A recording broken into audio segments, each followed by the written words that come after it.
Assalamualaikum warahmatullahi wabarakatuh. Perkenalkan, nama saya Abian Syatar dengan NIM C24012110005 dari kelompok 6 shift siang pada mata praktikum Biologi Perikanan dari Departemen Manajemen Sumber Daya Perairan, Fakultas Perikanan dan Ilmu Kelautan Institut Pertanian Bogor. Pada kesempatan kali ini, saya akan menjelaskan materi praktikum pertumbuhan yang dilakukan pada Sabtu 11 Februari 2023 tentang materi pertumbuhan.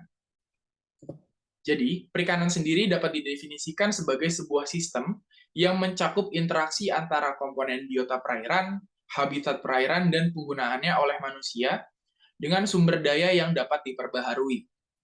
Studi mengenai ikan sebagai sumber daya yang dapat dipanen oleh manusia dapat disebut juga sebagai biologi perikanan. Biologi perikanan sendiri terbagi atas dua cabang ilmu, yaitu natural history dan dinamika populasi.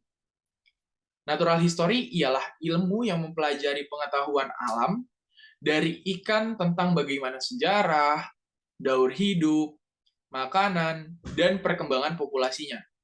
Sementara itu, dinamika populasi ialah ilmu yang mempelajari tentang dinamika populasi ikan, tentang pertumbuhan, mortalitas, rekrutmen, stok, dan lain sebagainya.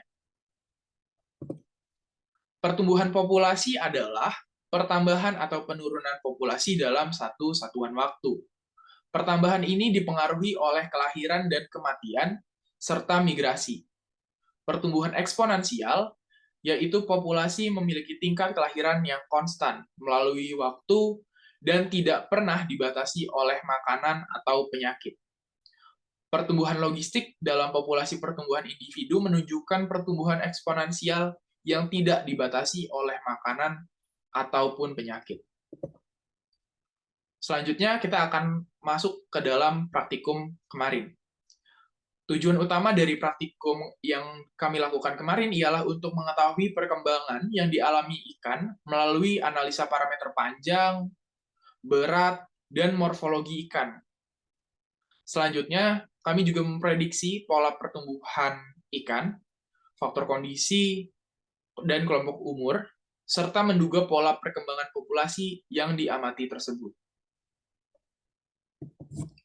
Dalam praktikum tersebut, perlu beberapa alat dan bahan yang disiapkan. Ialah penggaris 2 buah, timbangan, kain lap dan tisu, kamera digital, jarum pentul, kertas label dan spidol, botol sampel, trash bag, alat bedah, formalin 10%, ikan segar, dan juga benang jahit. Selanjutnya kita akan masuk ke dalam langkah-langkah praktikum. Langkah awal dalam analisis praktikum pertumbuhan ini ialah menyiapkan alat dan bahan. Lalu menggelar semua trash bag-nya untuk menutupi meja, agar meja tidak kotor.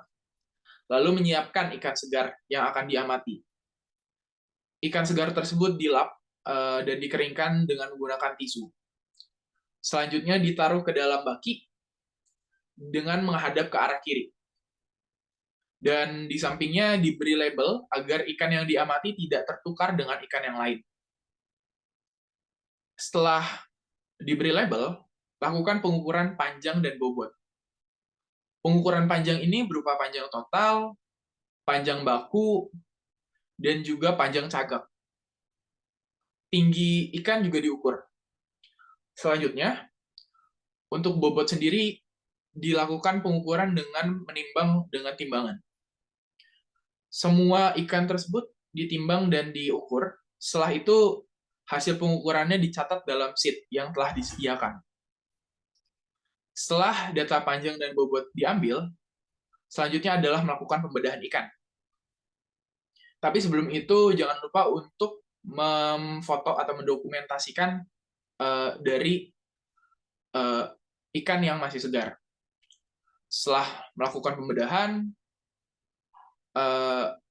kita lihat gonadnya dan identifikasi apakah dia jantan atau betina dan termasuk ke dalam TKG berapa.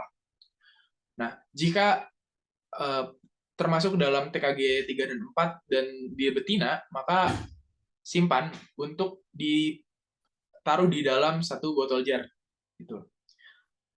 Nah, dari botol jar tersebut beri formalin 10% dan tutup botol jar tersebut. Lalu beri label dan beri identitas. Selain dari gonad, pisahkan juga usus dan lambung. Dan disimpan juga dalam botol jar. Lakukan hal yang sama, yaitu diberi formalin 10%, tutup, dan beri label identitas. Setelah semua ditaruh di dalam botol jar, simpan dalam satu tempat makan.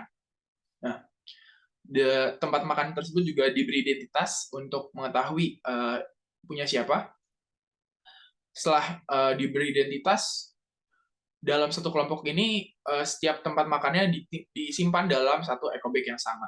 Tujuannya adalah untuk memudahkan dalam pengamatan ataupun praktikum yang selanjutnya.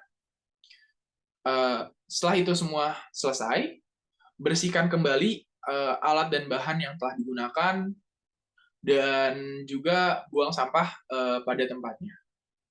Mungkin sekian dari saya, kurang lebihnya mohon maaf. Terima kasih. Wassalamualaikum warahmatullahi wabarakatuh.